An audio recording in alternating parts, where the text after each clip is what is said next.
Bugün oyandım və görürəm ki, hamı sosial şəbəkədə bölüşür ki, mən oğluma atasız qız almaram mövzusunu. Birincisi mənim oğlum yoxdur, amma inşallah nəsib olar. İkincisi də ki, təki mənim oğlum olsa, elə mənim oğluma sırf şəhid qızı nəsib olar.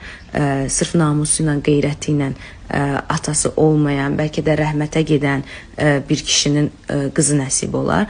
Mən deyəndə ki, mən atasız qız almaram, mən o mənada deyirəm ki, yəni anası həmin kişini yarı yolda qoyub, daha sonra öz zövqünə görə boşanıb, atıb və qızını atasız qoyubsa, mən elə ananın qızını, hansı ki atasız hesab olunur, elə ananın qızını atasız almaram. Amma belə inşallah oğlum olar, baxarıq, alanda, almayanda görərsiniz. Yeri gəlmişkən mənim özümün atam yoxdur. Ona görə də əlinizdə kəsilmiş, önü göstərilməmiş kadrları paylaşmayın, ayıbdır. Bəzən həqiqətən də mən elə verilişimin adı ki, sözün bitdiyi bir anda oluram. O qədər həyatım boyu mənim hədəfim olub ki, atasız qızların yanında olum və bunu bilənlər bilir. Və nə yazıq ki, bilənlər ağızlarını açıb bir kəlmə demədilər.